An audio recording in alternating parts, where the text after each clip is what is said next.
ఏం చేస్తుంటారు? నేను పెయింట్ పని చేస్తానండి. పెయింట్ పని లేక సెక్యూరిటీ గార్డ్కి వెళ్తున్నా. ఎప్పటి నుంచి వెళ్తున్నారు సెక్యూరిటీ గార్డ్‌గా? నేను 2 సంవత్సరాల నుంచి వెళ్తున్నా. 2 సంవత్సరాల నుంచి వెళ్తున్నారు. అంతకుముందు పెయింట్ పని కట్టుకున్నారు. అంతకుముందు ఆటనాలు పెయింట్ పని చేసేవాడిని. ఏంటి కారణం ఏంటంటారు మరి పనులు పోవడానికి? పనులు లేవండి. ముందు పనులు లేవు. ఆటనగర్లో స్థలాలు కూడా ప్లాట్లు డెవలప్ చేసి ఇస్తామని జగన్మోహన్ రెడ్డి గారు అంటున్నారు. కొంతమంది భయపడిపోయి ప్లాట్లు అమ్ముకొని ఎక్కడో నాగరిపల్లి ఇస్తానంటున్నాడు. దాని మీద ఇంకా చేస్తున్నారు. కోర్టు కూడా వేశారు. ఆటనగర్లో ప్లాట్లు ఉన్న వాళ్ళందరూ కోర్టుకు వేశారు. పనులు రావట్లేదు, దూరం అయిపోయింది. అది సామాన్యుల పరిస్థితి ఎట్లా ఉందంటారు మరి? సామాన్య మనుషులకు అయితే ఆంధ్రప్రదేశ్లో ఎక్కడ పనులు లేవండి. మరి పనులు లేక చాలా మంది ఇబ్బంది పడిపోతున్నారు. ఎందుకంటే ఒక ఇసుక ఆపటం వల్ల ఆ ఇసుక ఆపకపోతే లారీ వచ్చింది అనుకో, ఒక షెడ్లో ఆటనగర్కి పనులు ఉంటాయి. ఏదో చిన్న పని వడ్రం మేస్త్రికి పని ఉండిద్ది, కమ్మరం మేస్త్రికి, పెయింటర్లకి, మెకానిక్ కూడా ఉండిద్ది. నువ్వు ఆ ఇసుక ఆపటం వల్ల పనులు లేకపోయి వాళ్ళ లారీ ఓనర్లు కూడా ఆ లారీలు ఇసుక ఆపటం వల్ల వాళ్ళు కిస్తీలు కట్టుకోలేక లారీలు ఆపేశారు. ఇంకా పనులు ఏముంటాయండి వర్కర్కి? పనులు ఏముంటాయని చెప్పండి.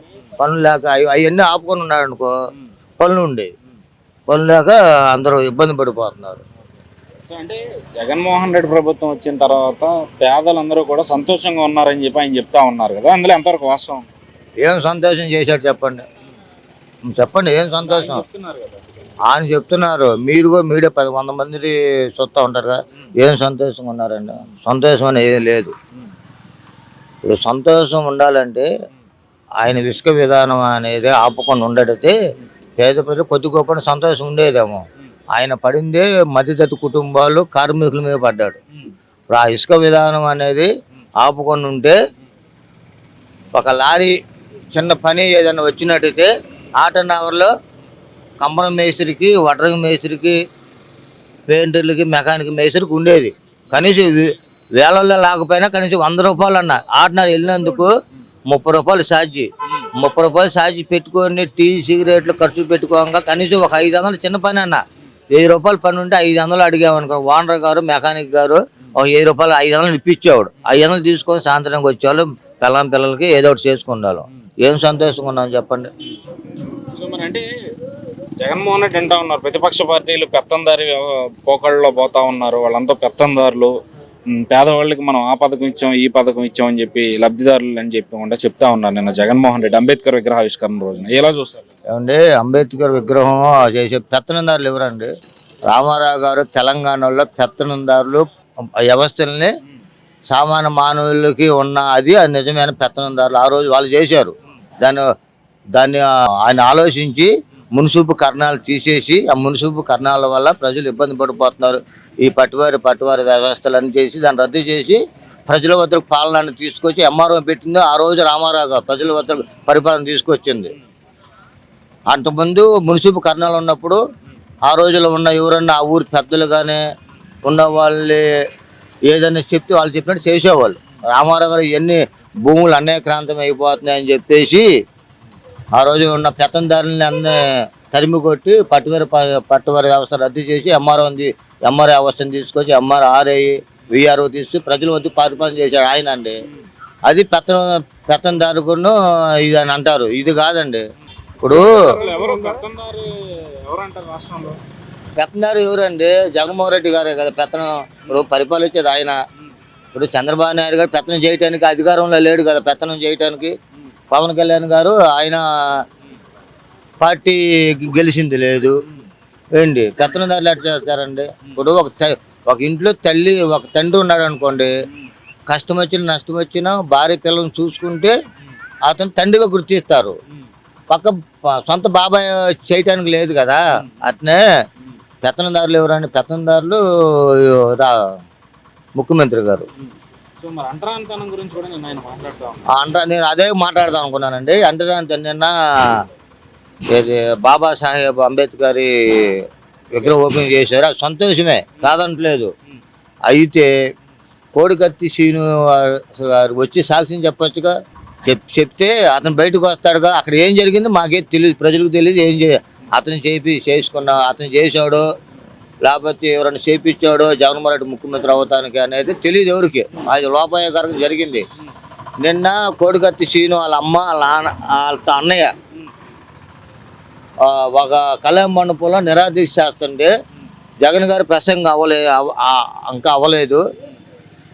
పోలీస్ వ్యవస్థ వెళ్ళి కరెంటు కట్ చేసి అక్కడున్న వాళ్ళు తీసుకున్న రూమ్ను కూడా ఖాళీ చేపించేసి అంత చేశారు. ఇంకా అంటరాంతరం ఎక్కడుందని చెప్పండి. అంటరాంతరం అక్కడే ఉంది కదా. నువ్వు గొప్పగా 400 కోట్లు పెట్టి ఏంటి అంబేద్కర్ గారి విగ్రహం పెట్టినా కుల వివక్ష అనేది అక్కడ ఉంది కదా.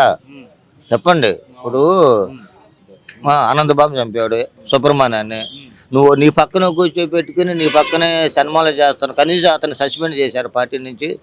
కనీసం నిన్న అంబేద్కర్ విగ్రహం వచ్చినప్పుడైనా దళితులు జరుగుతున్న దానిపై నేను ఒక ఎంక్వైరీ వేపిస్తాను, దాన్ని చేస్తాను అని అనలేదు కదండి. ఇంక పెత్తనందారంలోనే అంటరాంతరం ఉంది. పెత్తనందారంలోనే అంటరాంతరం ఉందండి. ఇంకెక్కడండి కనీసం ఒక స్టేట్మెంట్ ఇచ్చారా? నా ఎస్సీలు అంటున్నారు. ఎస్సీ చట్టాన్ని పకడ్బందీగా అమలు చేసింది స్వర్గీయ ఎన్టీ రామారావు గారు. ఒకప్పుడు ప్రకాశం జిల్లాలో నాకు తెలిసి, నేను ప్రకాశం జిల్లా మా మేనమావ గారు ఊరు వెళ్ళినప్పుడు అక్కడ మాలా మాదిగోళ్ళు ఒక రెడ్డి కులస్తులు, రెడ్లు ఎక్కువ ఉండేవాళ్ళే, రెడ్డి కులస్తులు ఆ రోడ్డు అమ్మటి వెళ్తున్నా కూడా మంచాల ముందు కూర్చున్న మాలా మాదిగలు లేచి ఆ రెడ్డి గారు నమస్కారం పెట్టాలి. నడుముకున్న కట్టు కూడా కండువ కూడా తీసి భుజాన్ని వేసుకునేవాళ్ళు. ఇవాళ ప్రకాశం జిల్లా అసలు పోయింది. ఆ మంచాల ముగ్గు కూర్చు వాళ్ళు వస్తే రెడ్లు వస్తే మంచాల ముగ్గు కూర్చొని లేచేది మాలా మాదిగలు పోయింది ఇప్పుడు చాలా వరకు. అది ఎవరు పుణ్యము? స్వర్గీయ ఎన్టీ రామారావు గారు ఎస్సీ ఎస్టీ చట్టాన్ని అమలు చేసి అది ఎస్సీల మీదకే ఈ రోజు ఉన్న గవర్నమెంట్ ఎస్సీల మీదకే పెడుతున్నారు. ఎస్సీల మీద ఎస్సీ ఎస్టీ కేసు పెడుతున్నారండి. అది ఎస్సీ చట్టం ఏంటంటే ఒక అగ్రవర్ణాలలో ఎస్సీల మీద దాడి చేస్తే దానికి అనుకూలంగా ఉండడానికి ఎస్సీ చట్టం పెట్టారు. ఆ రోజు అంబేద్కర్ గారు రాసింది. ఇవాళ ఎస్సీల మీదకి ఎస్సీ కేసు పెడుతున్నారు. ఎస్సీలకి ఎవరికి ఇచ్చారండి? నిన్న సీట్లు మారుస్తున్నారు. 29 మందికి ఎస్సీలకి సీట్లు గల్లంతేనే. ఎవరికన్నా అగ్రకుర్రంలో ఉన్న ఎవరికన్నా ఒక సీటు మార్చారండి? అదే పెద్దిరెడ్డి గారికి మారుస్తారా? శివరెడ్డి భాస్కర్ రెడ్డి గారికి మారుస్తారా? ఎవరికైనా మారుస్తారండి? విజయసాయి రెడ్డి గారికి రేపు మళ్ళీ ఆ గవర్నమెంట్ రాదు కానీ వచ్చింది అనుకోండి, మళ్ళా ఇది రాజ్యసభ సభ్యుడు ఇవ్వకుండా ఉంటారా? నువ్వు ఇచ్చే సీట్లలోనే ఎస్సీలో అంటరాంతరం అక్కడే కనబడుతుందండి. చెప్పండి, ఎక్కడుంది అంటరాంతరం? నువ్వు నిన్న ఓపెన్ చేసినప్పుడే మీరు మీటింగు అవ్వకముందే కోడికత్తిను వాళ్ళ అన్నగా ధర్నా చేస్తుంటే పోలీసులు వచ్చి కరెంటు కట్ చేసి ఆ ఉన్న రూమ్ వాళ్ళకు బెదిరించి టైం అయిపోయిందని బలవంతంగా ఖాళీ చేసే పరిస్థితి వచ్చింది. ఇంకా ఎవరండి? ఇంకా అంటరాంతనంలో ఏ గవర్నమెంట్లో లేదు. ఈ గవర్నమెంట్ వచ్చిన అంటరాంతనం పూర్తిగా ఒక కలరా అలాగే వ్యాపించిపోయింది. కలరా కానీ ఎలా వ్యాపించింది? ఆ కలర్ లాగా వ్యాపించింది వాస్తవంగా. మరి అసలు అర్హత ఉందంటారా?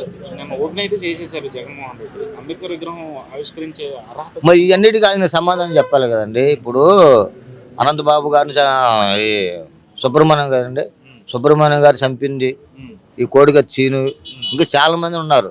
ఎస్సీలకి అన్యాయం జరిగిన అందరికీ మీరు ఒక ముఖ్యమంత్రి వాదాలని మీరు దానికి సరైన పరిష్కారము తప్పు చేసిన వాళ్ళు ఉన్నారు.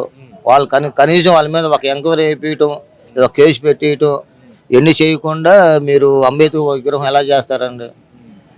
సో మరి ఏంటి ఇప్పుడు మీరు చెప్తా ఉన్నట్టు ఈ అంటరానితనం చూపిస్తా ఉన్న ఈ ప్రభుత్వం ఏదైతే మీరు చెప్తున్నట్టు, మరి ప్రజల ఆలోచనలో ఉన్నారా? మార్చే ఆలోచనలు లేదా మళ్ళీ ఇదే వచ్చే అవకాశం ఉందా?